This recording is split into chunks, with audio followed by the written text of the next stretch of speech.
नमस्कार। जंतर मंतर का आंदोलन तूल पकड़ता जा रहा है और बीजेपी गोदी मीडिया का टूल किट काम नहीं कर रहा है। यहां तक कि प्रधानमंत्री के ट्वीट का भी वो असर दिखाई नहीं दिया। प्रधानमंत्री ने ट्वीट करके कहा कि फास्ट ट्रैक कोर्ट बनाए जाएंगे, दोषियों को बख्शा नहीं जाएगा। कॉकरोच जनता पार्टी ने तुरंत रिएक्ट किया कि आप चोट लगने के बाद मरहम की बात कर रहे हैं। हम कह रहे हैं चोट नहीं लगे इसकी व्यवस्था हो। पेपर लीक होने के बाद फास्ट ट्रैक कोर्ट बनाएंगे आप। हम कह रहे हैं पेपर लीक होना ही नहीं चाहिए। यही बात राहुल गांधी कर रहे हैं, यही बात प्रियंका गांधी ने कही है कि रात को मारते पीटते हो और सुबह ट्वीट करते हो। राहुल गांधी कह रहे हैं आप यानी मोदी ही इस सब की चीजों के लिए जिम्मेदार हैं और उन्होंने ही शैक्षणिक व्यवस्था का कबाड़ा किया है और संरक्षण दे रखा है।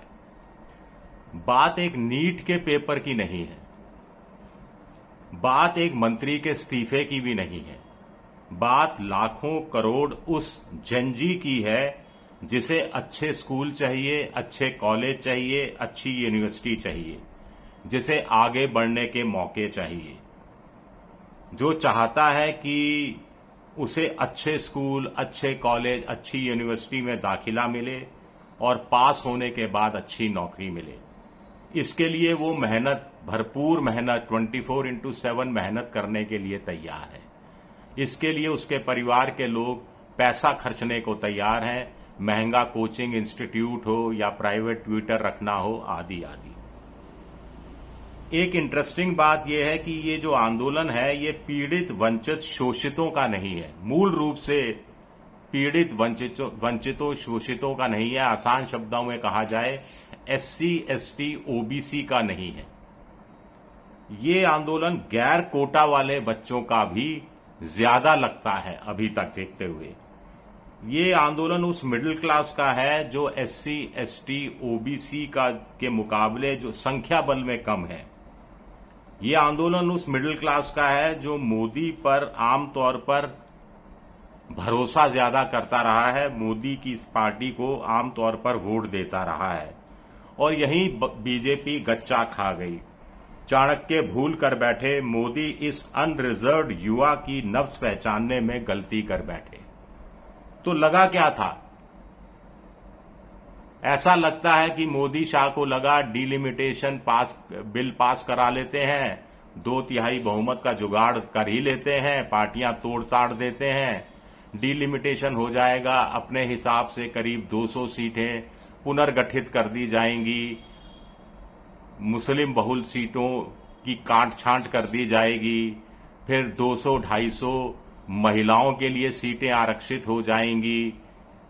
तो ऐसे में कुल मिलाकर 250 सीटें अगर महिलाओं के लिए आरक्षित होती है तो 250 सीटें मिल ही जाएंगी और बाकी 300 बाकी जो बची हैं 500 सीटें, उनमें से 300 सीटें मिल ही जाएंगी। तो 850 में से 600 सीटें, 500, 550, 600 सीटें हो जाएंगी। ऐश करेंगे, 2029 पक्का हो गया।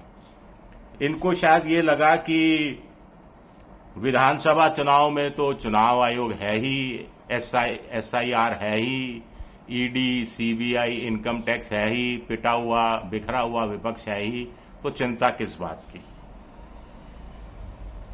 मोदी, अमित शाह को या बीजेपी पार्टी के निर्णय लेने वालों को शायद ये लगा कि लड़के हैं, उतावले हैं, 4 दिन में उतावलापन खत्म हो जाएगा, अभी उत्तेजित हैं, 4 दिन में उत्तेजना भी जाती रहेगी और सब कुछ मामूल पे आ जाएगा। लेकिन यहीं वो भूल कर बैठे। भूल कैसे कर बैठे कि जंतर मंतर पर जो भीड़ जुटी है बच्चों की 23 जुलाई 2026 को, उनमें से ज्यादातर ऐसे हैं जो 2014 के बाद जवान हुए हैं, होश संभाला है, जिन्होंने सोचने समझने करियर बनाने की स्थिति में आए हैं। एक पूरी पीढ़ी ऐसी है जो होश संभालने के बाद से एजुकेशन सिस्टम को सड़ते हुए देख रही है।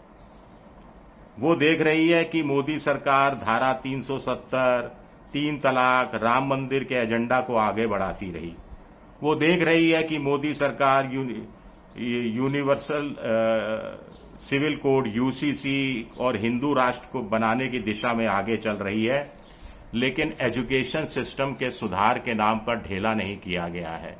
शिक्षा का बजट लगातार केंद्रीय बजट में कम होता जा रहा है। एजुकेशन सिस्टम में सुधार के नाम पर एनईपी न्यू एजुकेशन पॉलिसी ला दी गई, जो विवादित रही है, जो कई मुद्दे उससे लेकर विवाद उठते रहे हैं।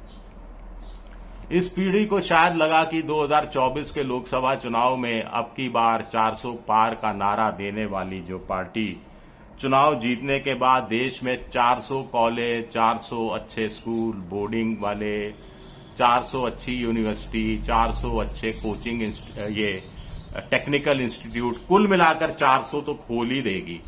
लेकिन फिर पता चला कि 400 पार का तो नारा संविधान बदलने के लिए था, हिंदू राष्ट्र के लिए था।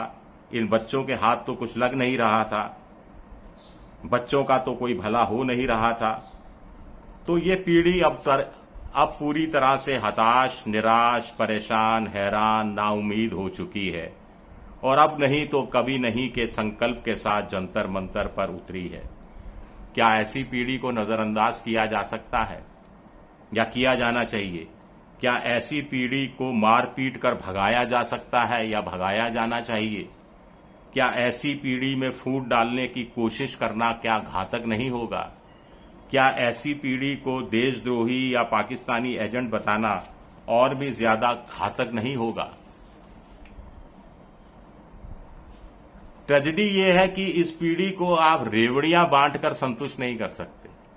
आप ये नहीं कह सकते कि 12वीं क्लास में अगर कोई बच्चा बायोलॉजी के साथ पास होता है तो हर परिवार में से एक बच्चे का सीधा दाखिला नीट में कर दिया जाएगा।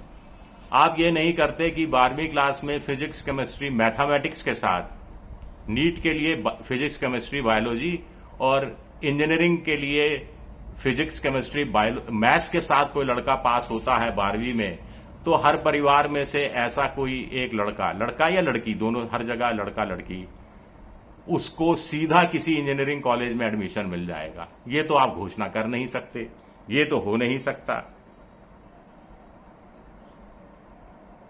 अब ये पीढ़ी नाउम्मीद होकर मोबाइल पर वीडियो बनाती दिखे, रील बनाती दिखेगी। ये पीढ़ी बेरोजगारों की भीड़ में इजाफा करती दिखेगी। ये पीढ़ी चाय की थड़ियों, पान सिगरेट की दुकानों पर आवारागर्दी करती नजर आएगी। क्या ऐसा हिंदू राष्ट्र चाहती है सरकार? ये बड़ा सवाल उठता है। एक और बड़ी बात है कि नीट की परीक्षा रद्द हुई तो 22 बच्चों ने जान दे दी। इन 22 बच्चों में दलित बच्चे भी थे, ओबीसी बच्चे भी थे और जनरल कैटेगरी के बच्चे भी थे। तो ये आंकड़ा खतरनाक है। ये आंकड़ा बहुत कुछ सोचने के लिए मजबूर करता है और ये आंकड़ा ये भी बताता है कि बच्चों में पढ़ने की कितनी ललक है। कोई एससी हो, एसटी हो, ओबीसी हो, जनरल कैटेगरी का हो, आगे बढ़ना चाहता है, पढ़ना चाहता है, कुछ बनना चाहता है, देश की सेवा करना चाहता है। हम और आप कितने साल जिएंगे? 5 साल, 8 साल, 10 साल, बहुत हुआ 15 साल।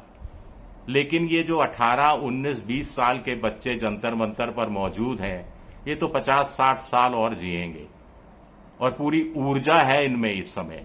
अगले 20 साल तक इस ऊर्जा का दोहन देश हित के लिए किया जा सकता है। कोई करना चाहेगा? खैर, 3 साल बचे हैं। डिलिमिटेशन छोड़िए, 1 नेशन 1 इलेक्शन छोड़िए, इस पीढ़ी से बात कर लीजिए, प्रधान का इस्तीफा ले लीजिए, पुलिस अत्याचारों की जांच करवा लीजिए, एफआईआर रद्द करवा दीजिए। हो सके तो टाइम मिले तो जंतर मंतर चले जाइए। याद रखिए, शिक्षा व्यवस्था नहीं बदली तो देश में बहुत कुछ बदल जाएगा और ये सिर्फ सियासी बदलाव तक सीमित नहीं रहेगा। शुक्रिया मेरा वीडियो देखने के लिए। पसंद आए तो लाइक कीजिए, सब्सक्राइब कीजिए, शेयर कीजिए। शुक्रिया।